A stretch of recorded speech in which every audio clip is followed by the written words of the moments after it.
Nah, sekarang aset tak berwujud. Kita membahas tentang aset tak berwujud. Sekarang begini deh. Kalian harus ingat-ingat juga yang aset berwujud gitu, karena kita membahas yang tak berwujud sekarang gitu. Dan itu nanti larinya kita banyak ke tentang ininya, penyusutannya.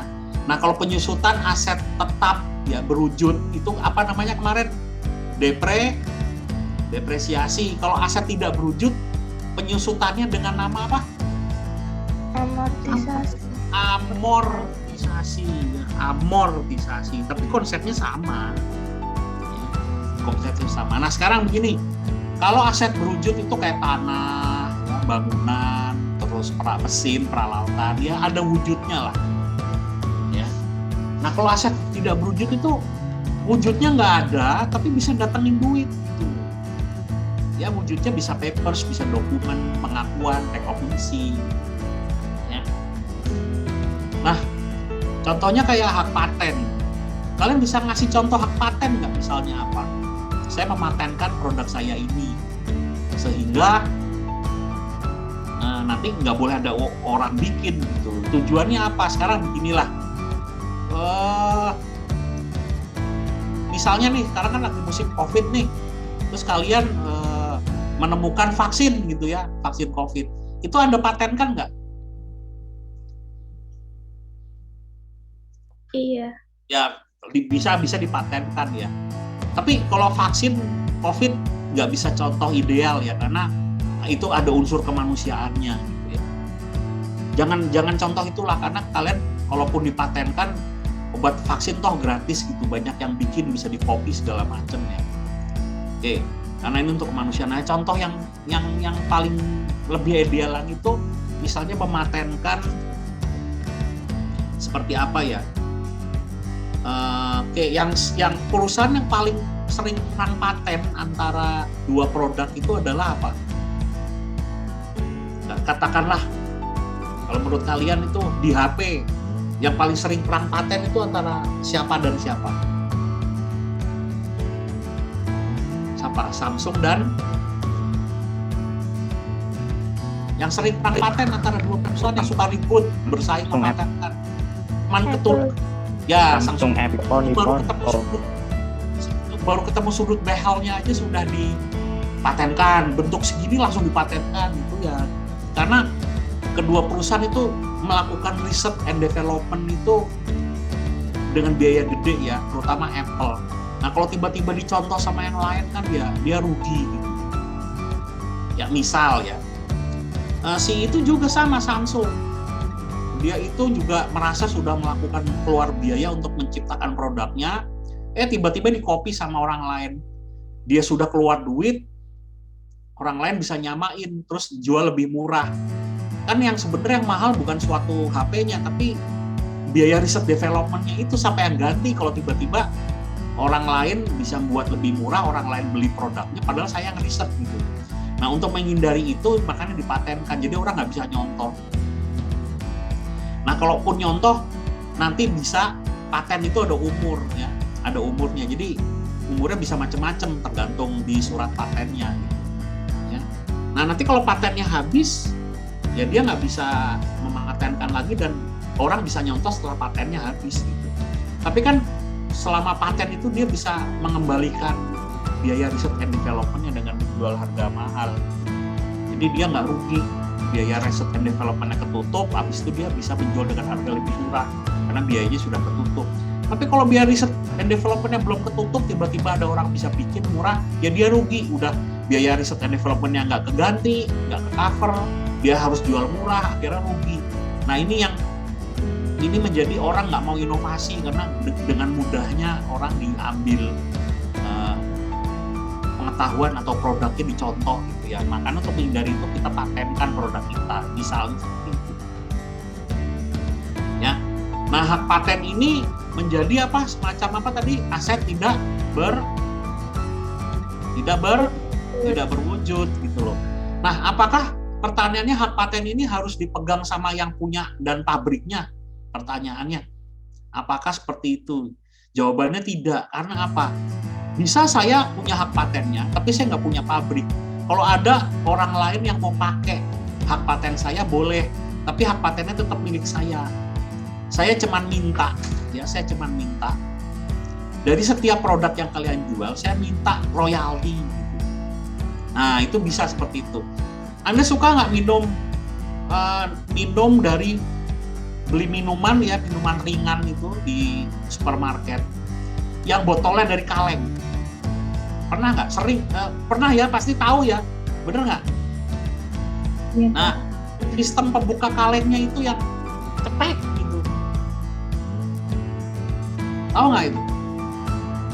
tahu Pak. Tahu ya. Nah, itu sebenarnya ada hak patennya punya orang yang nemukan itu gitu. Nah, dia patenkan, dia cuma minta berapa sen dolar dari setiap botol gitu. Yang pegang hak patennya dia karena dia nemukan. Silakan pabrik tuh pakai, tapi bayar per botol. Saya minta berapa sen, murah sekali memang. Tapi kan per apa? Nah itu kan berjuta-juta kaleng, toh bener nggak? Nah jadi yang menikmati adalah yang punya hak,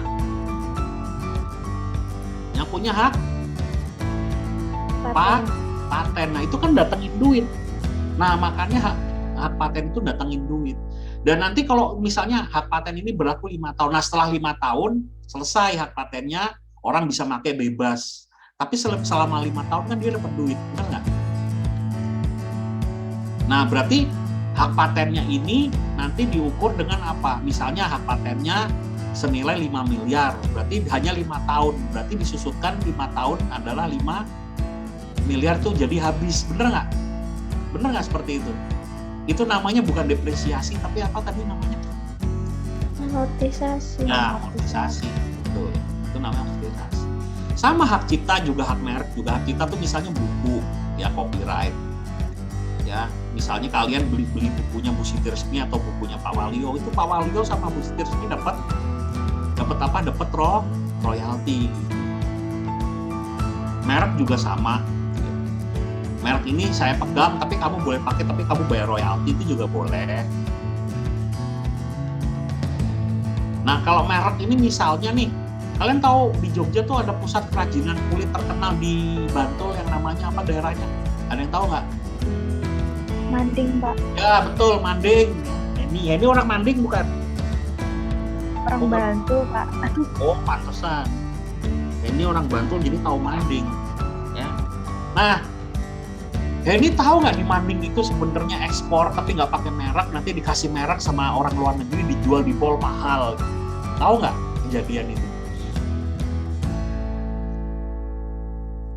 Kira-kira kalau kejadiannya kayak gitu, yang kaya pemegang mereknya apa yang bikin?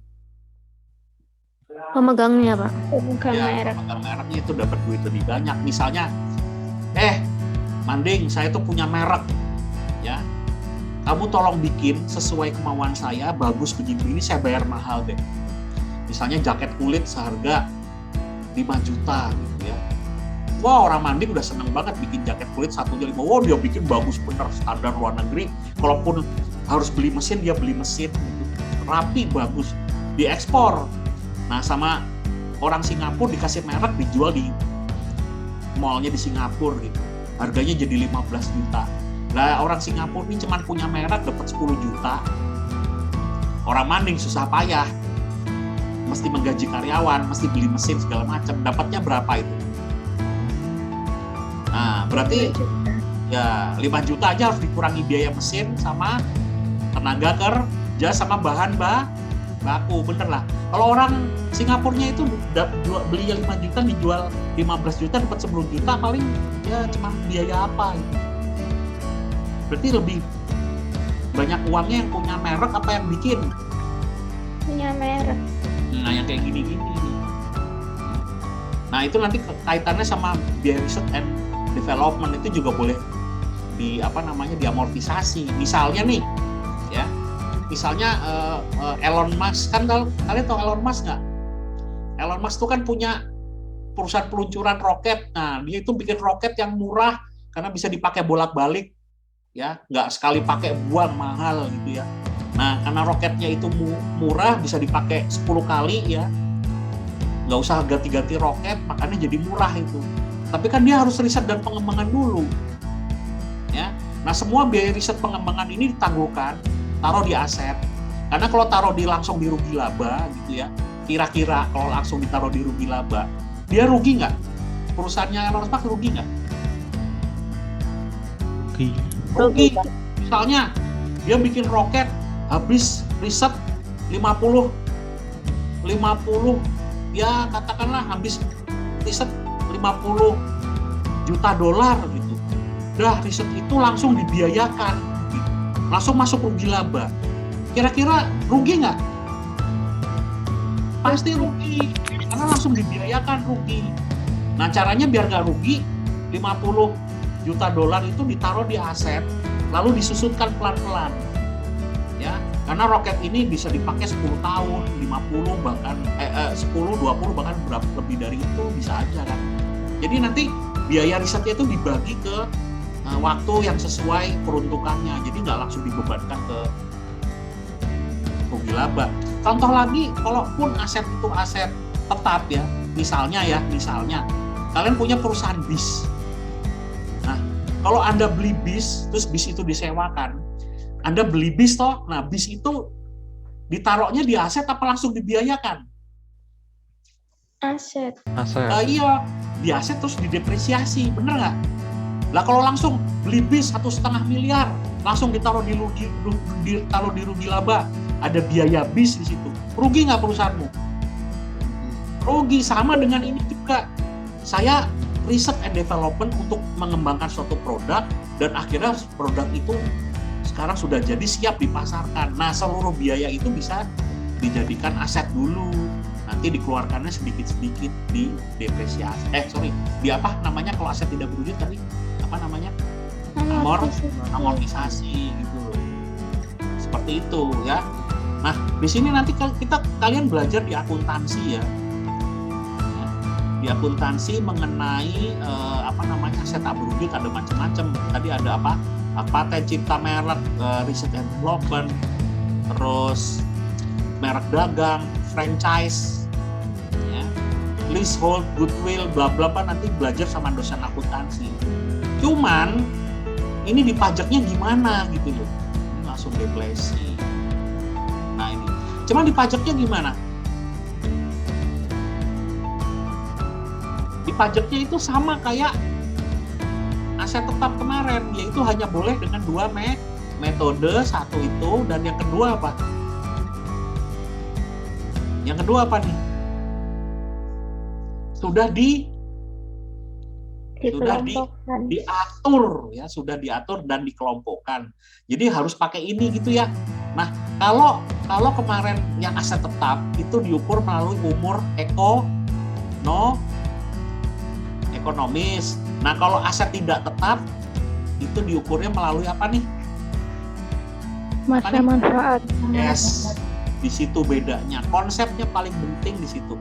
Kalau aset aset tidak berwujud itu pakai masa manfaat, kalau aset yang berwujud pakai umur ekonomis. Tapi selebihnya sama apa enggak? Selebihnya dikelompokkan ya. Terus habis dikelompokkan dengan metode tertentu juga seperti ini. Sama nggak? Nih, sama nggak? Sama. Nggak ada beda sama aset tetap berwujud. Itu the point-nya tuh itu. Ingat, masa manfaat dengan umur ekonomis itu beda ya. Kalau aset kayak mobil, mesin itu ya jelas kepakainya sekian gitu ya. Nanti mobil atau bis itu 5 tahun sudah mulai rusak-rusak, itu udah jelas. Nah, kalau amortisasi aset tetap berwujud, lihat bisa dimanfaatkan selama paten itu bermanfaat ya sudah. Bisa sampai 20 tahun. Atau tiba-tiba di impairment tuh nanti kalian belajar impairment itu peninjauan setiap tahun. Jadi nanti bisa tiba-tiba masuk kelompok 1 dari kelompok 4 karena misalnya nih ya, kalian tahu nggak perkembangan teknologi layar TV yang tadinya tabung terus jadi layar datar LCD, terus jadi layar datar yang ada LCD terus sambil LCD macam-macam ya, LED, bener nggak? LED terus ada istilah yang itu kan semua dipatenkan gitu. Nanti kalau tiba-tiba ada yang bukan LED, bukan LCD atau bukan apa, nah ya itu berarti yang punya paten-paten produk lama itu tiba-tiba umurnya jadi lebih pendek. Itu namanya di impairment, jadi ditinjau setiap tahun. Ini kira-kira masa manfaatnya tinggal berapa tahun. Ya seperti itu. Nanti bisa belajar di akuntansi. Gitu ya guys. Hitung-hitungannya sih nggak ada yang susah. Ya sama aja. Amortisasi sama depresiasi sih itu sama gitu ya. Hitung-hitungannya pakai masa yang satu umur ekonomis, yang satu masa manfaat. Tapi dikelompokkan semua diatur dan hanya boleh 2 metode itu tadi. Ya. Nah, terus satu lagi adalah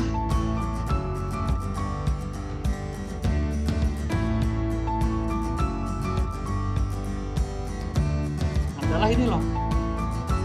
Mana sih tadi? Depresi. Mana tadi? Kayaknya udah depresi. Nah, ini. Kalau depresi itu apa? Kalau tadi aset yang berwujud, dulu kita udah pernah bahas, terus ada aset tidak berwujud. Nah, kalau ini yang aset berupa asetnya seperti apa? Aset sumber daya. Sumber daya Alam. Nah, sumber daya alam. Misalnya yang paling gampang contohnya, kalian itu menguasai HPH. Tahu HPH? HPH siapa yang tahu? Hak penguasaan atas hutan. Kalian tahu nggak kertas itu bahan bakunya apa? Kayu. Sebentar. Itu bahan baku kasarnya. Kertas itu dari pulp. Pulp itu apa? Bubur ker. Tulisannya PULP pulp ya. Pulp itu udah jadi komoditi. Nah, bubur kertas itu dari kayu, dari campur macam-macam. Tapi bahan baku yang terbanyaknya kayu memang. Jadi dari kayu jadi pulp, terus jadi kertas gitu. Nah, pulp itu udah sudah produk. Jadi kalau kalian ingin punya pabrik kertas, ada belinya pulp, bukan beli kayunya gitu. Tapi perusahaan pulp itu harus punya HPH. Karena apa? Dia adalah apa? Bahan bakunya kayu gitu. Tapi kalau Anda pengen bikin kertasnya aja, ya Anda beli pulpnya aja gitu. Misalnya Anda ingin bikin industri kertas daur ulang, ya itu mesti beli pulp sedikit, nggak bisa kertas daur ulang itu Anda jadiin kertas lagi itu sulit kalau nggak ada bubur kertasnya ya. Tapi bubur kertasnya cuma sedikit. Nah tapi kalau bikin kertas baru ya semuanya bubur kertas. Ya. Atau Anda ingin punya pabrik pemotongan kertas ya, Anda pabrik kertas ya harus beli pulp. Nah tapi kalau Anda pengen bikin pulp, pengen punya pabrik pulp, ya Anda mesti beli kayu gitu. Nah, yang kayu ini biasanya didapat dari HPH. Ya. Jadi HPH itu Anda menguasai hutan berapa hektar, dan diperkirakan di situ dihitung nanti ada berapa batang, ada berapa juta kubik gitu. Nanti ditebang, tapi nanti habis ditebang harus ditanami lagi nanti Anda pindah nanti yang lama itu kan nanti tumbuh lagi, nanti muter gitu. Ya, muter gitu. Itu namanya HPH. Jadi nggak boleh sampai gundul, tapi bergilir, ditebang bergilir. Itu teorinya ya, prakteknya aku nggak tahu di lapangan seperti apa, hutan gundul segala macam. Tapi teorinya itu penebangan bergilir. Nah, kalau di sini contohnya ya, ada perusahaan itu menguasai HPH. Di situ di hutan yang dia kuasai itu ada dihitung terdapat berapa nih?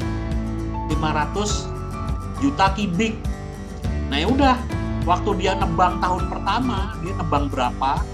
60 dari 500 juta kubik dia tebang 60 juta kubik. Ya udah itu nanti ketemu 12%. Nah itu kaliin aja sama 100 juta itu, 100 juta hak HPH-nya itu, jadi 12 juta tahun pertama. Misalnya seperti itu. Ya, nanti bisa digaris lurus gitu. Ya. Oh, setahun 12 juta. Berarti habisnya berapa juta ini? Nanti kalau kira-kira belinya dulu 100 juta, setahun 12 juta, berarti kira-kira berapa tahun?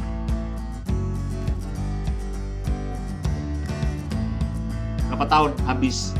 100 bagi 12 juta berapa? Berapa tahun habisnya? 12 juta, 10 tahun habis nggak? Lebih ya, 120 juta kan. Berarti kira-kira 8 sampai 9 tahun habis ya depresinya, bener nggak? Akumulasi depresinya ya tercapai ya, gitu ya kira-kira. Kalian paham nggak? Guys? Paham, Pak. Paham, Pak. Kan kalau mobil disusutkan, dulu belinya berapa, kepakainya garis lurus berapa, sama. Anu juga sama, aset berwujud, tidak berwujud juga sama, masa manfaatnya. Nah kalau depresi kita lihat, dulu HPH-nya beli berapa, terus setahunnya susut berapa, disusutkan pelan-pelan. Sama kayak gitu caranya. Ya. Intinya depresiasi sama amortisasi itu sama konsepnya, persis. Cuman karena bentuk asetnya beda, ya harus diperlakukan khusus. Sumur minyak juga gitu, misalnya kalian perusahaan minyak, menemukan minyak yang cadangan minyak sekian. Gitu. Ya udah kalau kita sudah ambil berapa gitu ya, kita susutkan berapa, nanti sampai habis begitu. Misalnya seperti itu. Ya, ini aset sumber daya alam. Itu namanya depresi. Nah, itulah konsepnya. Hitung-hitungannya biasa, nggak ada yang istimewa ya. Yang penting kalian tahu itu sama dengan amortisasi, sama dengan depresiasi, sama dengan depresi, itu konsepnya sama persis. Dan di pajak sudah ditentukan kelompoknya. Tidak bisa pakai aturan akuntansi yang dengan berbagai macam metode. Oke, good. Nah, sekarang satu lagi yang mau saya sampaikan, biaya riset and development. Ya. Nah, kalau di pajak di Indonesia, ya, di Indonesia itu riset and development diperlakukan seperti apa? Bisa langsung di apa? Biaya R&D di Indonesia bisa langsung diapain, Bapak Ibu? Mas, Mbak. Itu loh. Bisa langsung diapakan? Bibi? Biaya. Langsung jadi beban, langsung jadi biaya ya, bener nggak? Ya ini kenapa aturannya? Karena bangsa kita itu bukan bangsa yang inovatif, yang suka R&D, sukanya beli aja gitu. Jadi bisa diperkirakan bahwa biaya riset and development itu tidak besar. Makanya kalau biaya riset and development tidak besar, langsung aja dibiayakan, tidak mempengaruhi laporan keuangan, bener nggak? Tapi kalau bangsa yang suka inovasi, misalnya nih di Jerman, atau Jepang, atau Tiongkok, itu perusahaannya banyak yang riset and development, dan biaya riset and development gede-gede. Itu kira-kira kalau semua biaya riset and development itu langsung dibebankan, kira-kira perusahaan-perusahaan itu tampak rugi nggak? Iya, Pak, rugi. Nah, kalau tampak rugi, berarti nanti kira-kira di bursa efek nilai sahamnya jatuh nggak? Jatuh, Pak. Jatuh. Nah, itu makanya bangsa-bangsa yang suka revaluasi, bangsa-bangsa yang mempunyai budaya riset tinggi untuk inovasi, itu perusahaan-perusahaannya ayo riset, nanti pemerintah kasih kemudahan, yuk silakan, nggak usah dibiayakan langsung, biayanya ditangguhkan saja, masukin ke aset, nanti bisa diamortisasi, bisa didepresiasi, atau bisa didepresi. Nah kalau kita nggak ada pengaturan khusus, karena itu buat kita nggak begitu penting, karena memang biaya riset dan development perusahaan-perusahaan kecil. Ya, jadi kalau di kita biaya riset development itu langsung saja masuk rugi lah. Ayo ini apa nih? Rugi laba. Nah, langsung masuk ke laporan rugi laba, langsung aja ke sana. Ya nggak punya budaya riset. Oke, silahkan kalau ada pertanyaan. Materi sudah selesai, konsepnya sudah gampang ya. Silahkan. Kalau ada pertanyaan, kita diskusi dulu. Kalau tidak ada, saya sudahi. Presensi udah bisa belum, guys? Udah, Pak. Udah bisa presensi? Sudah dari Oh, sudah toh. Yang buka siapa ya? Saya belum buka. Jangan-jangan dari minggu lalu belum saya buka. Tutup lagi. Ya udah. Oke, guys, ada pertanyaan? Kalau tidak ada cukup sampai di sini, sampai minggu depan ya, insya Allah, kalau nggak ada acara penting. Kalau nggak ada ya biasa, lihat di Smart, minggu depannya lagi kita ketemu. Insya Allah kalau saya tidak ada yang lebih penting nanti saya ajar. Oke gitu guys. Terima kasih. Wassalamualaikum warahmatullahi wabarakatuh.